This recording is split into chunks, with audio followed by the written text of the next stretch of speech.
Welcome to Reading the Green, a golf and fantasy sports show. My name is Mike with Jordan, with Kyle on Tuesday, October 15th. This is episode 126, the Shriners preview, Black Desert Championship recap. I love the trio episodes. It's been a few weeks since the RTG Invitational recap, but Jordan, welcome. Hey, glad to be back. It's been a while. It is, and I got a whole bunch of topics teed up just for you. I give up on golf in the fall. PGA I golf. know you do. I really thought last year we took like a break, but you guys must have just kept going, and I ignored you. No, you were here for these episodes. Was There's I? a break coming, Jordan. We only got two more events, and then there's a substantial break. We got a couple more, but and then of course we're gonna have to maybe we'll reprise Nessie's guest appearance for a cellar night or something, or weird beer night, and have him tell some degenerate stories. We should start lining up some guests. He did just tell me he went to Vegas for his dad's birthday. I was like, yeah, that's not a place I'm ever going with my father. What a different family! Like that is which I guess. For those of you listening, go back and listen to last year's Weird Beer Night, and this will all make sense. But when you have the degenerate gambler in your friend circle that is sending you these janky apps that he uses to place bets, we live in Minnesota. You got to go offshore for people of that ilk. It's funny how like they got like obscure screen names that are just number or account numbers. It's really something, but. Father-son trip to Vegas, it all makes sense now. Anyways, all right, let's do it. They got a couple of topics to get us kicked off. First, Kyle is dying to give us the highlights of his second annual Bro Cup that he played in on Friday. And Kyle, you seemed a little disappointed in your performance, but there were some highlights. You had 3 birdies in 2 rounds. That's a whole bunch of other firsts. What do you got? Yeah, 3 birdies in 2 rounds. What was my over-under birdies for the 4-round North Carolina trip? Was that 1? Was it a half, I think? No, we had to give you more. It probably was a half, actually. It may have been 1.5. You're always good for 1. Well, that's the thing. I don't, I've played a lot of golf this year. I don't know if I've had 3 birdies all year. I had 2 birdies in a 5-hole stretch the first round on Friday. Unfortunately, got in some trouble. It's a tight course we talked about. So had, I think, 4 OB balls on my way to a 96, but two birdies. One was a 25-foot slippery downhill putt that I drained. The other was a par 5. I was on in 2 and had a legit eagle putt. I think that's a first ever for me. Also claimed that you were 3 feet short on a drivable par 4. You said you're right up on the fringe. You didn't make birdie on that one, or you did? No, I didn't make that one. The first effort. Well, so the putter was feeling pretty good the first round and a half, and then kind of lose focus. 36 holes, playing with the bros, actual bros. I'm not like brothers, right? No, just so. Yeah. Lost focus. The funny thing is, someone told me right before the first round on Friday, hey, keep your focus. Literally all I said to him, stay focused. I know your mind wanders, Kyle, especially when you get tired. Yeah. Does somebody win the Bro Cup? Does somebody win? So I won the first round. I got first free lunch out of the deal. The second 18, brother-in-law Dan won, friend of the pod. So listener Dan. Listener Dan, yeah. So then, but legit brother Cody, he was a loser, so he had to buy all the pizza for post Bro Cup outing with with families and everything. So it was great. It was a great time. One last thing though, I did the birdie on the second round. I was in a 140-yard par 3. It's probably the closest I've ever came to a legit hole-in-one in my life. It was 18 inches, just stuck and slightly rolled back and didn't move. It just a tap in. Nice. Did your heart race a little bit? Did your stomach drop when it was up there? Now, the funny thing is not really. I knew I had a good strike on the ball and it was a good yardage for me, but we were right into like a midday sun at that point in time, and none of us really knew where the ball was, and then just one of those that just sticks. We're like, oh, and we haven't had rain forever. Both No. courses, they're just watering the heck out of them. They're very soft. Yeah. Jordan, country club question for you, because as of Monday, as of last Monday, I am now an official full-time golfing member at a club. Yeah. Have you played golf yet? Clap. I have. This is my question for you. So I played Friday evening. I played 9 Friday evening. That was great. And then I took my daughter out we were just gonna spin around a couple of holes on Saturday before dinner, and that was great. Course was empty on Saturday early evening, and so we jumped in a cart. I put our name on the tee sheet, jumped in a cart, and played 6 holes. I thought we'd only play like 3, but we played 6. And my wife texted me today. She goes, "Hey, you were charged $30 for that cart, right?" And I was like, well, I mean, I sent her a screenshot of the fees and services at the country club, because the country club, it's not just the golf dues, right? You're going to get nickel and dime on literally everything else. That's how they work.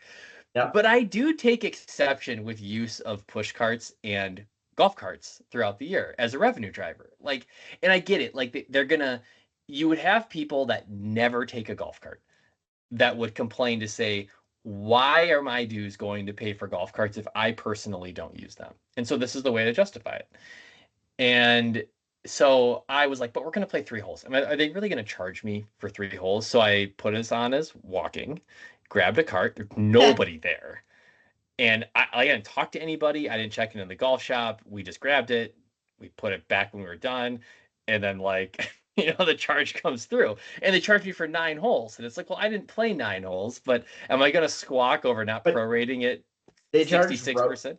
They charge my 6-year-old. Yeah. Yeah, that's the part that I would argue. And I'm like, well, I'm never going to take a kid on the golf course. So it's like, you can disincentivize me from ever taking a kid on the golf course, which fine, they can decide if that's, but I don't know, paying $30 to play 6, like my whole dream. I mean, I live 30 seconds from the golf course. So it's like my dream is like 4 nights a week. Some kid or kids are coming out to go spin around for a little bit. And I got to pay $200 a week to do that. That seems ridiculous. Yeah. All I'm hearing is one weekend, Mike's already, getting in trouble out there.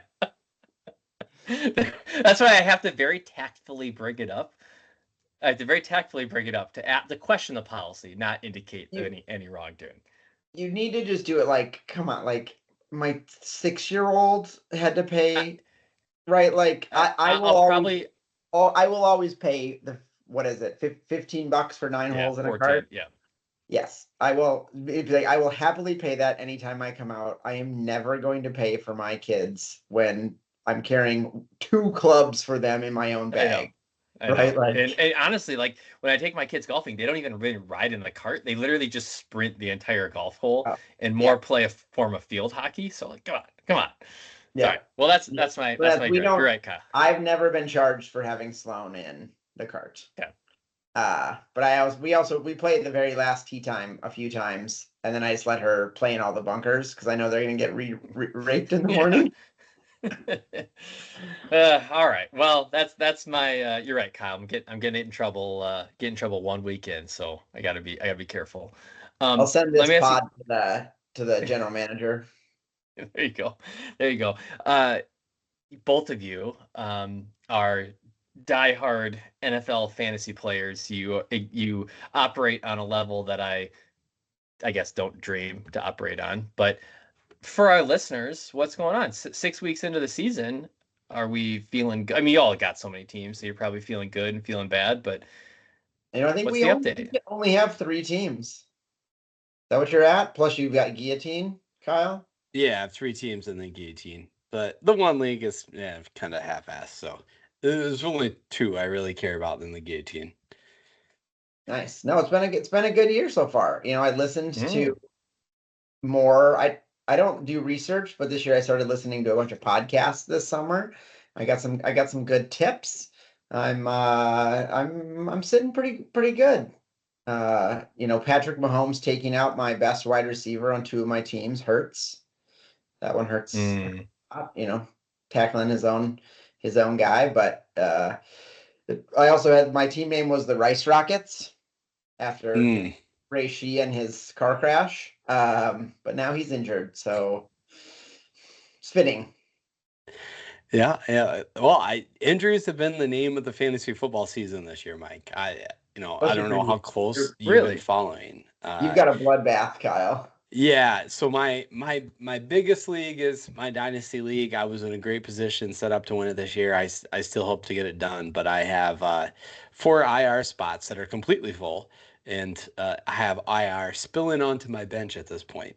Christian McCaffrey, so AKA the Scotty Scheffler fantasy football, has not played yet this year. A lot of people took him first overall. Nico Collins, kind of a sneaky guy that's popped up out of nowhere and actually was leading fantasy football and wide receivers in points this year. He got hurt last week. What's our comp there? Popped up out of nowhere. Wyndham Clark, maybe? Yeah. Probably, yeah. Probably. Yeah. And then Puka Nacua, he's been out since week 1. Another first-round pick. I was going to say, Puka, maybe like a Ludwig. Yeah. Came on the scene, not like totally unknown, comes on the scene and just tears it up from day one. I was going to say Eric Cole. Eric Cole.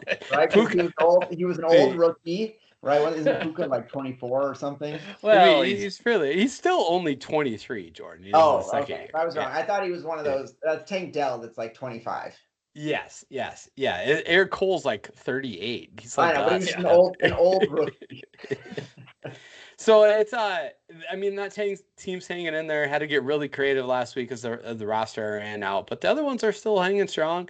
Guillotine League is fun. That's one where if you're the lowest every week, you're chopped. I haven't really flirted with the bottom, but the team's not as strong as last year. So we'll see. Needs some health. Needs some guys to come back. CMC, let's go. Kyle, you'll appreciate in my big dynasty league. Remember, I think I was texting you last week about, oh man, if Drake May starts, Tua's out, and then his only quarterback left is Fields, and they just announced that Fields isn't going to be the starter this week. So the guy you're playing is not going to have a quarterback? 0 starting quarterbacks this week, and you can have 2, so that's like a 30-40 point swing. And he can't go pick. Leagues like that, you can't go pick up a starter. Yeah, and he already traded Jordan Mason for Jacoby Brissett before the season started. He'd made that trade. Yeah, because he wanted, and he's 8-4. He's actually ahead of me in the standings. But now he has no quarterbacks, so good time to play him. Better do work this week, Jordan. Yeah, kind of like I played the last place team last week and lost. Cool. Well, can I offer one more pivot before we start the golf talk? I had dialed up a whole rant around DraftKings. I'm going to save it because it started with getting into DFS for the NHL season. But just, Jordan, as you were joining the pod tonight, we had a goalie goal in the Minnesota Wild versus St. Louis Blues game. Did you see that highlight? I did just see it. Yep. Okay. What was the last one? How often? Well, here we go, Kyle. I got a little bit of trivia dialed up for you guys on goalie goals. How many? I'll start with this. 15 goaltenders in NHL history have scored a total of 18 goals. Oh wow! Does that more or less than you would have expected? Less for me. If you would have made me guess, I would say there's like 1 a year. Okay. There's 18 total goalie goals. Wow. 18 total goalie goals. Do you know who has the most? I should have asked this question differently because I would have got it way wrong. I know who has the most, but his goal total is far fewer than I thought. I'll say Patrick Waugh. Martin Brodeur is like famously the goalie goal guy. He has 3. I would have told you could have asked me. I would have said he had 20. He has 3. It's pretty crazy. Like only 15 goalies in NHL history have scored a goal. Philip Gustafsson is now the 16th. Wow. So there has been 24 perfect games in Major League Baseball history. So that's more rare than a perfect game. Wow. Which is interesting because, I guess I was going to say perfect games like have more of them happened recently. Have they been happening at an increasing rate? But maybe that's not true. There really haven't been that many. That is true, according to the AI overview that Google just gave me, because there's been 15 between 1980 and 2023, and there was only 9 in the previous 100 years. I feel like that trend is. I feel like it's going to be a bell curve, though. I agree. Because now pitchers don't even get the chance to. Right, they aren't used to throwing more than 5 innings, right? So you probably see a lot more full team no hitters. Like multiple pitchers throw a no hitter than you ever used to, because you didn't in the 90s you didn't pull a pitcher if they had a no hitter going. Yeah, you're 100% right. So there was one in 2023 by the Yankees, Domingo Germán. Domingo. The previous one before that was 2012 with King Felix, and there was actually 3 in 2012. That's kind of crazy. Wow. Well, let me just round out the goalie goals here really quick. So Kyle, you said you'd have expected there would have been at least like one a year. Well, there kind of is like one a year, except then you have like 5 or 6 year gaps or a 10-year gap like you had for basically the entire 1980s decade. So it does seem like the last handful of seasons. Funny jump that you got there. It is like one a year, except for all the years that it doesn't happen. Not for a whole decade. It does happen every year, except for some decades it didn't happen at all. The last thing I'll say is, do you know the 2 ways a goalie can score? I bet you can guess one of them. I mean, I have an inappropriate comment, but I will let people infer themselves. Well, Mike, they could shoot it in the net. That's the first method. The second method is if the goalie is the last player to touch the puck before their opponent scores an own goal, that would also result in the goalie being credited with a goal. Are any of those 18 goals one of those? It is unclear. Oh, here we go. Sorry. Wikipedia does have highlighted in blue, it looks like half of them, goaltender scored goal directly with an intentional shot on goal. Martin Brodeur has 2 of his 3 goals appear to not have been intentional. Oh, wow. See, he wasn't even the guy. Philip Gustafsson has tied him now. Intentional goalie goals. Mm-hmm. Yeah, well, we have now just... But I mean, there's a third way, right? They could get a shootout goal. This is a great point. I have yet to see a goaltender attempt a shootout goal. It might be against the rules. Coaches could agree that, like, tonight, if we go to a shootout, we're both center and goalies out first. It's like the old Patrick Waugh, Mike Vernon goalie fights where they're just like, well, we're going to have to meet at center ice and duke it out. Yep. I've seen a shootout go to, I think, 7. But if it goes all the way through the whole lineup, they would have to, right? Kyle, these are unanswerable questions. Should we talk about professional golf? Even to Jordan's chagrin, said, please do not make me talk about the Black Desert Championship. But Kyle, as someone who you said pre-pod, you watched all 4 rounds glued to the TV. Sounded like you were all in. I mean, well, I was all in when I was able to be in, because I didn't watch it during the Bro Cup, of course. Fair enough. But I did catch a little bit Thursday morning, and then Thursday evening. I enjoy West Coast golf in the fall. That's what I've decided, right? Because it's still on later in the night. I did see a little bit on Sunday. Yeah, that transitional period after the afternoon games were decided, and you could still see the last hour. I think you said the same thing there, Mike. So yeah, it was a great TV product. I've heard good reviews across the content creator community, and I enjoyed it. It's cool to look at it. Like, that's what they need to do more of in the fall, is just Like it needs to be made for TV golf.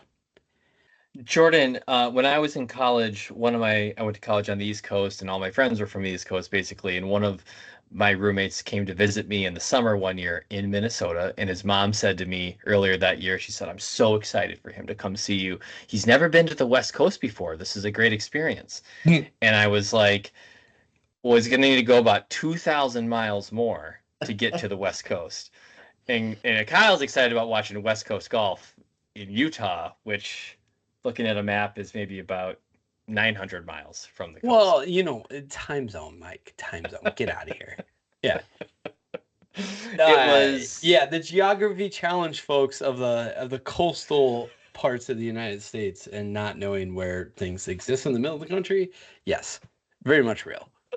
It was a stunning landscape. We knew that was going to be the case. I mean, I haven't the most impressive and probably the coolest golf course I've ever played, and this is because of this, was the Banff Springs Resort Course in Banff, Canada. For that reason, is you are just among these incredible landforms, and you're playing golf, and you're hitting these golf balls up against the backdrop of mountains that are thousands of feet high right in front of you. The resort, I mean, it looked, just being there would have been, incredible. And I didn't even realize that. I saw Michael Kim talking about this on Twitter. They were like, these guys are like the first guests in the resort. The golf course has been open for a couple of years, but the resort just opened. And so, yeah, I think you're right. Like, why not send the PGA Tour there and break the place in? Did you listen to No Laying Up this week? Apparently there's some tour player who's like, you said the resort they're brand new, right? They weren't quite ready for the guests. No. Some tour players, lights would not shut off.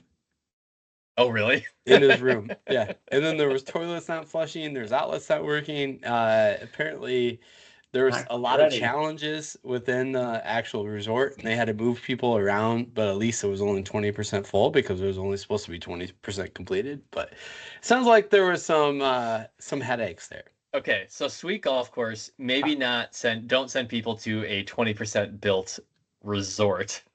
How many people were there to watch? Obviously you didn't watch any of it. So. It looked pretty sparse because, I mean, that's the beauty of some of it, and watching from a TV perspective.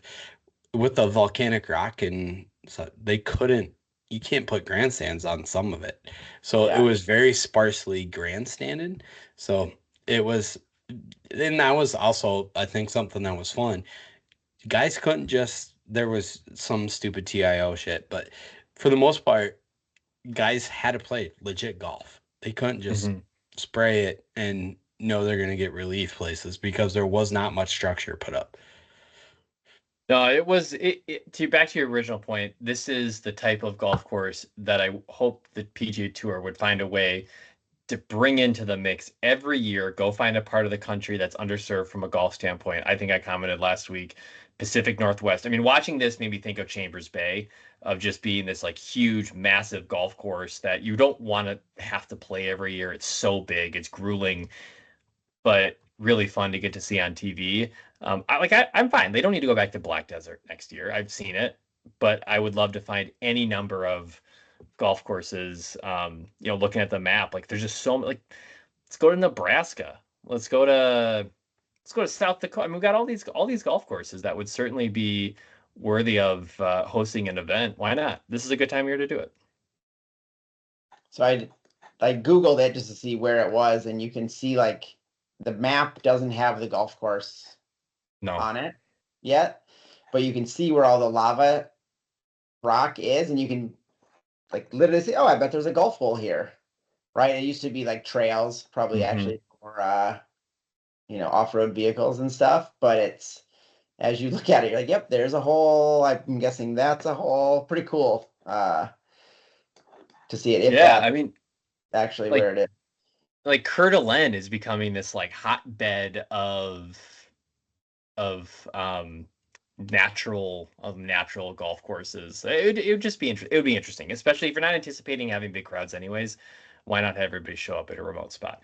Yeah. Anyways, our guy Kyle, we found him. We discovered him, Matt McCarty, in his third start on the PGA Tour, has secured himself a spot at Augusta and a 2-year exemption on the tour. We certainly talked about him a lot last week, Mike. We will avoid what our final recommendation was at that price point. But we didn't say he was a bad golfer, right? We just said maybe a little expensive relative to some other guys you can play.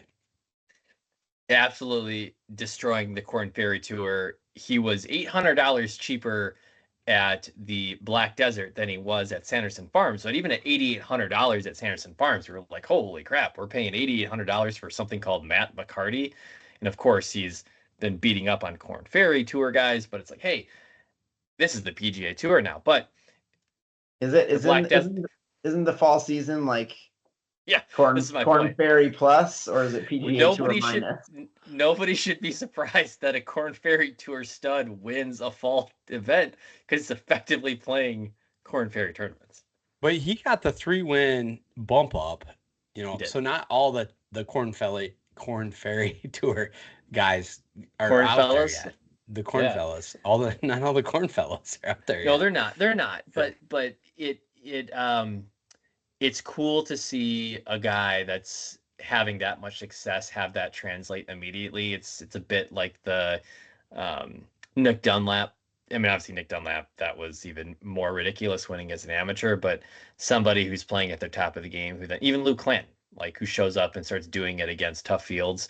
I am very happy to see guys like Matt McCarty win and change their life this time of year. Kevin Yu, we said the same thing at Sanderson. I agree. And Mike, the week would have been amazing if I would have just made that click over Mikey Thor. Michael Thor Bjornsson withdraws, Andrew Novak withdraws. I had a lot of both of those guys. No reason they needed. They were both inside the cut line going into Friday, and they both withdraw. Yeah, was there an injury? Did you see anything, or what happened? I don't know. Unfortunately, it could have actually been a really good week. We played $8,800 for Mikey Thor and had some really good lineups. He was the only one that missed the cut. I had one with Luke Glover, T3, 3 T11s. We talked about McGreevy. We talked about Carl Yuan. We talked about Seamus Power. We talked about Doug Gim. It could have been a really good week, Mike. It ended up just being okay. Yeah, that would have been awesome if you would have had shoulda, coulda, woulda McCarty in for Thor Bjornsson. On the RTG front, we didn't have a listener league last week. You guys got to remind me on these off weeks. No comment. Didn't have a listener league. We did have a top contributor. That was Zach Bussier over at FanDuel. Zach Bussier was rostering Seamus Power, Mac Meissner, Ben Coles. Kyle, you were all over Ben Coles. Ended up having a pretty decent week. Chan Kim, Doug Gim. So that was the guy to tail. And then we also had, from a gutsiest play standpoint, that goes to, who had Max McGreevy? A bunch of guys here. Max McGreevy, Carl Wan, Harris English, Lee Hodges, all receiving one mention, but Max McGreevy mentioned by Matt Gannon, also a good follow on the RTG side. So we'll see. We'll see if any of that does anything for us going into the Shriners. But anything else to note, Kyle, from the Black Desert? You rushing out to Ivins, Utah? Next time you're in Vegas, you're gonna zip on up and try to squeeze onto the resort course here? I think we put it on the list for future, endeavors if we ever hit the big one someday and just travel around and play golf every 6 months. Well, I saw that it is right next to St. George, which is like the number 1 or number 2 off-roading spot for razors and things in the country. So you would know. We can do both. Mike, I do have one question before we moved on to this week. All right. Yeah. So last week you asked me about beer. We haven't talked about beer yet, but I do have a beer. But is Jordan drinking a 40? A 40 of bubbly water. I figured so, but my point was much funnier. let's hit that. I'll fill it up with Coors Light the next time we get together, and I will drink it. Pop quiz, or not pop quiz, but I'll take a poll. What is the last 40 you drank? Can you name one? Oh boy. I bought a few after college. I bought a few of like you could buy like a Miller Lite or whatever. Like No. I'm talking like the malt liquor. Like I don't know if I've ever had a full malt liquor 40. Probably in college at some point. Sophomore year of college, I did Colt 45, 40 hands. Colt 45 is a good one. Hurricane, Steel Reserve. Oh, Steel Reserve. Mickey's. Okay, actually, that's the last one I bought was the Steel Reserve 40. I did not consume it. Part of the draft party we've talked about in the past. I did buy one for the draft party. That was not for me. That was for someone else. I'll bring one to Weird Beer Night. that would be really funny. We all know, but if you would have thought of that otherwise, that would have been hilarious. Yeah. Speaking of beer, I am working on Spirit Foul, which is a favorite annual release from local Fair State Brewery in Minnesota. This is one of the few beers. I mean, they release a couple. This is one of the few of theirs that when they have it, you know it's only coming out this time of year, and I'll buy 2 or 3 4-packs. I need to go get that this week. I need to pick it up also. I'm cleaning out my fridge, so. Yeah, get all those old ones out there, Jordan. I have a local 755 Blackstack. And that was my pre-pod beer. And now I'm on to a little 12-ounce guy of Psuedo. Nice. I appreciate the variety that Toppling Goliath gives us in 12-ounce cans. Yes, I enjoy my 12-ounce can beer, especially on a weeknight. So this doesn't usually happen on the PGA Tour this time of year. The tour is just going to move an hour down the road from Ivins, Utah, to Las Vegas for TPC Summerlin for the Shriners Championship. Shriners Children's Open. I never understand. We say open. Is it really open? Are we offering open qualifying spots to play in the Shriners? I doubt it. We're playing at the Shriners. But here we go. We're going to TPC Summerlin. I know literally nothing about this golf course. I do know that Tom Kim won last year. And he's in the field this week.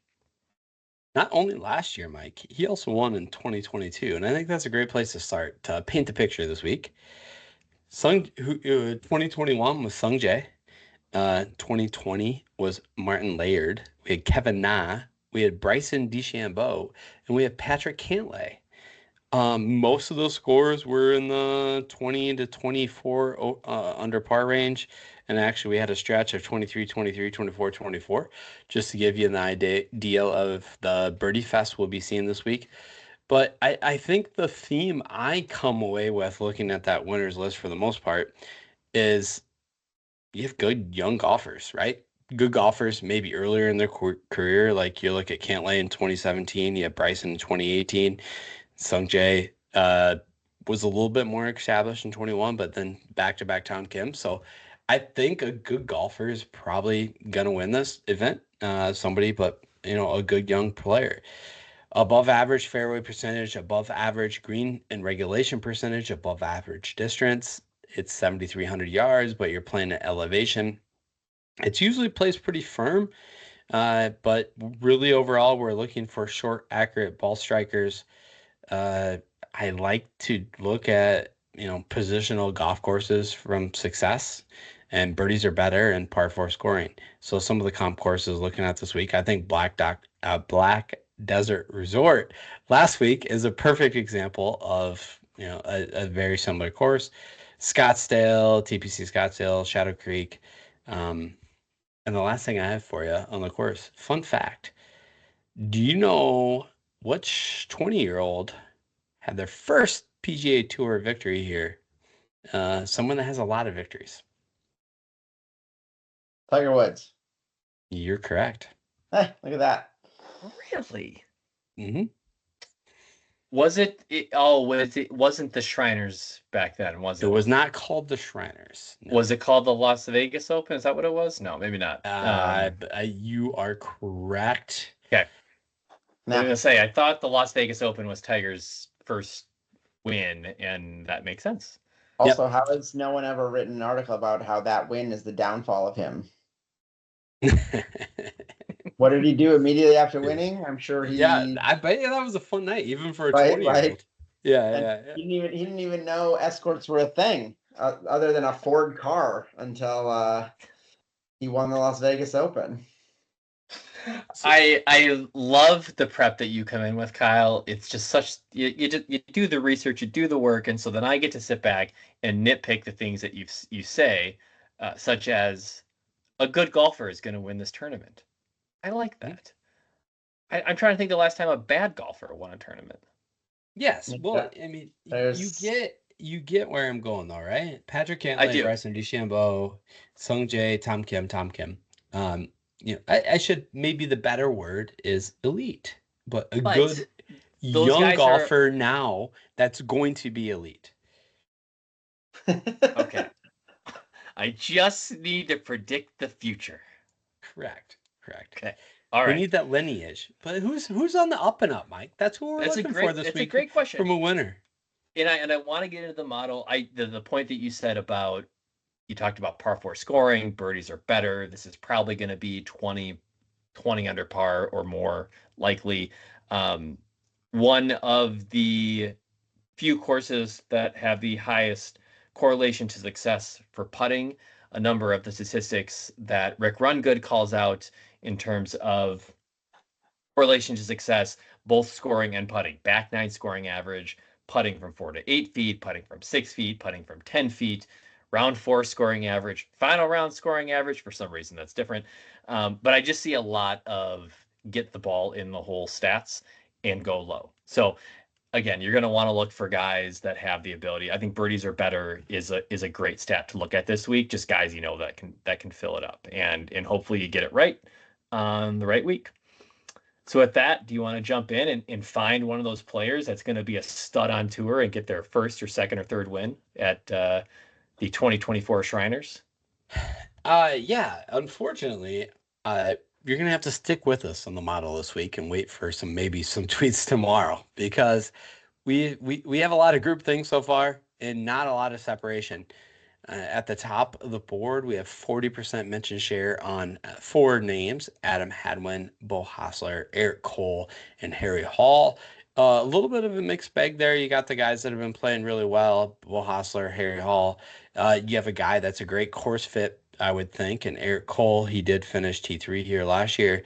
And then Adam Hadwin just has, again, a great success at courses of this nature when you look at those comp courses, but at the same time has not been playing the best golf. And then man, you got a whole gaggle of people at 30% mention share. I'm not even gonna go there yet, Mike. Let's talk about the folks we want to talk about. Yeah, because I think you might have undermined your theory there by trying to guess. Honestly, I mean, you look at it, you say, well, is Harry Hall? He's got to win on tour. Is he the next big? I don't know that Harry Hall is the next big thing. But I do see some guys further down that could fit that bill that I would be interested in. And I want to start with my guy, Tommy Tables. Can I jump all the way down to the top power index play of the week? Tommy Tables owns a pretty good record at TPC Summerlin, having made 8 appearances at this golf course in his, maybe you can call him a journeyman at this point, but I do think Tommy's young enough that he could still rise. I mean, he's 55th in data golf ranking, 61 in OWGR, 35 years old. He's got a couple of years left to maybe make that jump, kind of like a Keegan Bradley, and say, hey, I back half of my 30s, I could be a top 20 player in the world. Missed the cut last year at the Shriners, but T4 in 2023, T14, or I should say the Shriners looks like it was played twice in the 2022-2023 season, but T4, T14, T24, and a T7 at Summerlin. You know that Tommy can have those huge rounds where he makes a ton of putts. I mean, at the Pro Core, he finishes T7, gains almost 5 strokes on the greens. Really hasn't putted well before that. Always an excellent iron player. give me Tommy on a pot putting week and finishing T5 or better. Yeah, I love Tommy from a DFS perspective for sure. I don't, and it makes sense, I guess, from a course fit and outright bet. So I would caveat that what we said about some of the past winners, like, hey, you're gonna need other guys to build out your lineups. One of those guys, I would say, along a similar wavelength as Tommy Tables would be Eric Cole. No, we talked about him at 9K this week, 40% mention share. He is coming off T16 at the Sanderson Farms. Didn't play last week, but he gained 10 strokes on approach last week. The last time out at Sanderson's Farms, he lost around the green and are putting. That's not normal for Eric Cole, how he's been playing, especially in the latter part of the year. So hopefully he's found something on approach and just had a bad week on the greens. You go back to the Wyndham Championship, he gained 3 strokes around the green. So just looking for that at 9K, he can be your second guy in. I like me some Eric Cole this week.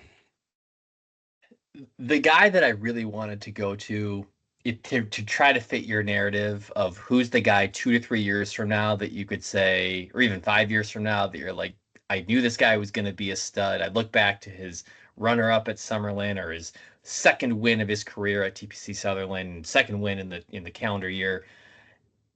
Davis Thompson has been mentioned by a number of critics as even like the next Scotty Scheffler, which I don't know why we have to make next Scotty Scheffler references already, but they're both 6'4", they're big guys, they hit the ball hard, they're great ball strikers, and Davis has a masterful short game. He hits the ball, he gains consistently off the tee in every single round and can get it done on the greens.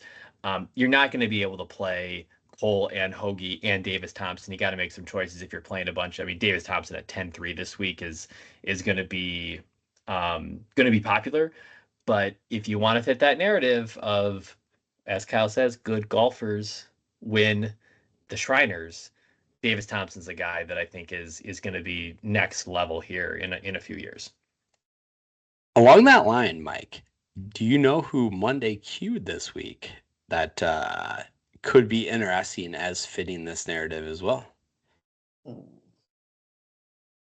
Neil Shipley, only $7,200. So his starts just on PGA Tour events: T53 at the Masters, T26 at the U.S. Open, T20 at Rocket Mortgage. He missed the cut at the John Deere. T6 at the ISCO, T40 Barracuda, T37 3M, and T13 at Procore. So if we're looking for a deeper dive, like at Great that price value. point, yeah, that seems like tremendous value. And he's gained on approach. He gains off the tee. He's had bad putting weeks, so he's kind of up and down with the putter. But at the ISCO, he gained 3, so he's shown the ability to pop the putt with a putter, and his driver and approach is usually good. Give me some Neil. You got to appreciate a guy like that isn't playing in the PGA Tour playoffs or the FedEx Cup playoffs. Needs reps. He's had a great summer, and he goes out and cleans up on PGA Tour Americas. Like, what more do you want out of the guy? He's been playing golf and he's got great form. Yeah. So Neil Shipley, I'm very intrigued there at 7,200 this week. Just a couple other names for you that aren't at the top of our mention share yet. But I think maybe we get some more steam by tomorrow, perhaps. But my boy, JT Poston, you always talk about Tom Hoagie. I got to talk about JTP, $8,100 this week. He gained on approach at Castle Pines. He had one of his best weeks of the season last year, gaining 7 strokes on approach. Unfortunately, he did lose quite a bit from the putter and off the tee, but I think that off the tee game is going to be minimized this week. And he has shown the ability to have pop putting weeks in the past, like when he gained 6 strokes at John Deere or 5 at the Memorial. Those usually lead to good finishes. So I like where his approach game's at. I'm intrigued by JTP this week. I just think he's a great play relative to the other guys in the 8,000 range, just from a high-end talent perspective. And then if you're really looking for a punt play, a guy that we haven't seen, I guess, as much lately, but does have he's shown the ability in the past to go out and win events. Davis Riley is only $6,600. Yeah, I mean, he was T28 here last year. He has not been in great form, but he was T28, T30, T66 going into the Charles Schwab at Colonial and went out and wins the thing. So if you're looking at a guy that can pop out of nowhere at $6,600, I think you can do worse than Davis Riley. Jordan, you're quiet. How are you feeling about TPC Summerlin and the Shriners Open? Great. I randomly picked 6 golfers without knowing anything about anything you guys were saying, but I did pick, you'll appreciate this, Tom Hoagie is in there already. I did go Mav McNeely, good golfer that hasn't quite taken, he could be elite someday. He could fit good golfer. Some local vibes there. Yeah, and then I couldn't resist Keith Mitchell. He's like that canker sore that won't go away. He's bound to win this fall. You missed the Sanderson, Jordan. He should have done it, to be honest, but it wouldn't have counted for us at that point. Yeah. I'm just flipping through, Kyle, a few more names here. I know you might want a 6K given the amount of win equity I think there is in the 9K plus range, and wanting to find a way to roster 2, even get kind of crazy and roster 3, depending on the contest that you're in. You're going to have to find a 6K play or 2 that you like. And this guy on Twitter is pretty active. Gave a breakdown of the Black Desert Championship, a whole bunch of great notes. It says, personally, I felt really good about my game the last 2 weeks, but a shot here or there and some shaky putting is really costing me. Making a cut is harder with how deep fields are, and if you're just a little off, it's hard to have a good finish. That being said, I still really feel good about this week and the upcoming weeks. I know I'll be able to roll in some soon. That same player cut at the Black Desert, cut at Sanderson, cut at Procore, WD Wyndham, cut at the 3M. He did finish T24 at the Alt event Barracuda, but cut at the ISCO, cut at the John Deere. Michael Kim. You trusting Michael Kim and his Twitter breakdown of his game, saying he feels really good about the upcoming week despite 1, 2, 3, 4, 5, 6 cuts in his last 9 events? No. Me neither. Just thought I'd ask. All right. Well, we've said some names, we've said some prices, we've offered some points of view on what it takes to maybe get it done at TPC Sutherland. You want to build a lineup really quick? Yeah, let's do it. You want to start? I feel like I started the last couple of weeks. Well, I think I want to start. I think we'll start with $9,000 Eric Cole. We've talked about him at least quite a bit. I think 9K offers you some options of things to do different from that price point, different manners of building. You could go down and go more balanced. You could go back up. So what do you think from there, Mike? I'm fine with Eric Cole. Does he have some experience on this golf course? He does. Finished T3 last year, cut the year before. I think that's good enough for me. Obviously, he hasn't played PGA Tour all that much. Again, without seeing projected ownership at this point, I think I've talked myself into Davis Thompson this week as my 10K play. I think the 10K range is going to be very interesting. I think by default, some folks will go to Tom Kim. Maybe they haven't been as plugged in lately, just with the back-to-back wins here. I like Davis Thompson's ability to win a course like this. Not totally dissimilar from the stadium course at Amex. I think he's kind of John Deere. John Deere. I mean, TBC golf. I think I kind of, and maybe this is not fair of Davis, but I kind of see him as he's been pretty steady. I guess I still have him in my mind as more of a boomer bust play, but from there, I'll save you some money. Let's throw in Neil. Old Shipley. Oh, yeah. I think that's a great play at that price. I think it's a wonderful find. I hope he's sub 5% owned. I hope he's sub 5% owned. I feel like he'll be higher because he's a known name for that. Yeah, but it's amazing how quickly we can forget that guys like him were probably 9K at a couple of tournaments right after the US Open. I think he's been forgotten a little bit. I think he's been forgotten. Jordan, you want to throw a name in the mix? You want to in the communal lineup here, the one that's going to beat you in the RTG league? Oh, yeah, I got no one. He's got no one. I mean, the rest of my line, I can give you the full rest of my line. I did pick EVR. I had to get a Minnesota guy. 19 and 26 cuts though, only 7,700. Yeah, I didn't go below 7,300 for my lineup.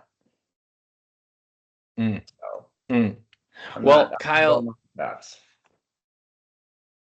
I thought about going back to Chandler Phillips, but he might have.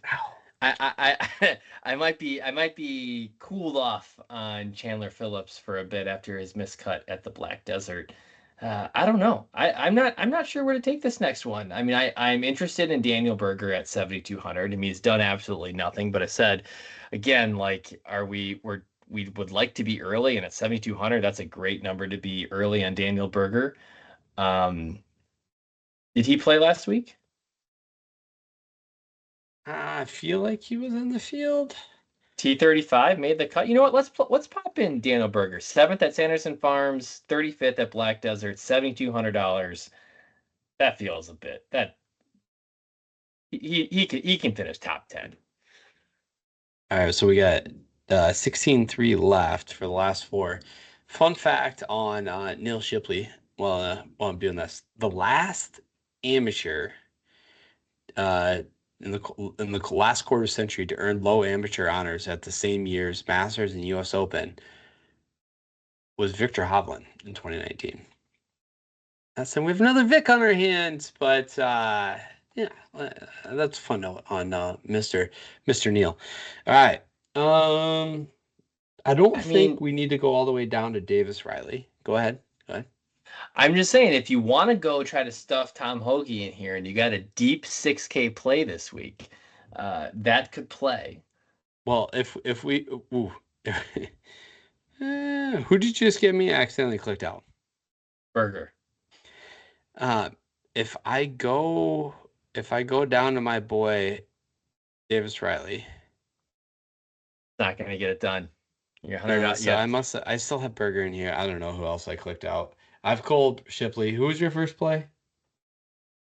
Thompson. Oh, all right. There it is.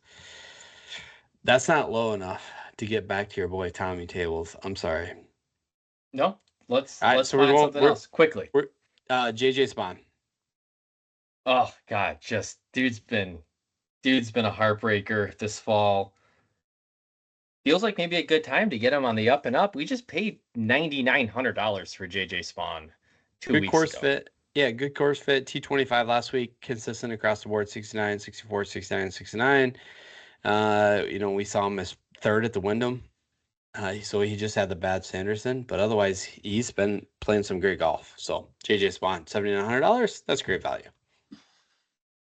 I think so. And $8,400 left. This is the decision we had last time, and I said, give me Andrew Novak. I don't want no Harry Hall. Model tells me Harry Hall is a guy this week that I should be looking at. I'm also interested in Ben Griffin, but I'm going to run it back with Harry Hall. We were early with Harry last week. He's probably at price a touch high, but you mentioned I agree. Has won on the tour before, so if there's somebody that could pop up for that second win, I think it could be Harry. Submit. Gentlemen. One thing, so as you guys were talking there, you had me wondering, Mike, we should have the data point of what is the average price of the winners for the entire season. And how does that compare majors to non-majors, right? To help us as we get into next year, like right? Or maybe it's not winners, maybe it's above it's cuts made or some cuts made. There's so many people that make the cut, top tens, right? Some way to say like, oh wow, you really need your high money guys to get in the top 10. But it's tough when Scotty Scheffler wins all the tournaments. It really skews. As the most expensive. That's why I was like, maybe top 10. It's a fair point. And also, I mean, you'll see that a lot with the average length of odds for a golfer at certain events. Some events can be, hey, we typically see guys average 35-1, and sometimes we see guys average 130-1. Yeah. I think this is an event where, I mean, Kyle has commented on a number of good players winning, but those players were probably a little bit longer at the time that they had won those events, and so we do tend to see some longer odds winning here. But that's why I like, and I have not looked at the Vegas odds recently, but that's why I kind of like somebody outside of the, I mean, this isn't that good of a field, but I like somebody down in the 40 or 50, maybe 40 or 50 range to get it done this week. Anything else? We're leaving the Las Vegas area. When you guys go back to Vegas? Who's got a Vegas trip planned? I need to. I don't. We need to. Yes, but the last time I was there had your wife's 30th birthday, Kyle. Oh man, that was her 28th birthday. 28th birthday. So that was 11 years ago, Jordan. Good thing she doesn't listen. Oh, you can't say your age. Come on, man. I said 3-4 years ago. I hope to go to a conference in March, so we'll see. We'll see if I can get that. That's squared away. That doesn't count, right? That's. I don't know. No, you're right. It doesn't count. You're not going to be up till 3 or 4 a.m. at the craps table. Wouldn't do that anyways. I can't do that. I mean, if you get on a heater, you're not leaving the table, Mike. Come on. Exactly. Go kid yourself. All right. Well, I'm interested to see how the Shriners Children's Open shakes out this week. So we will be back in a week. Yeah, we'll be back next week with the results of the Shriners Open. I will be, because I have to preview the Zozo Championship, which we will get over in Japan, which is a super cool event. But in the meantime, you can find Reading the Green content on our Twitter feed at RTG Podcast DFS, the YouTube channel Reading the Green, and any major podcast platform. See you later.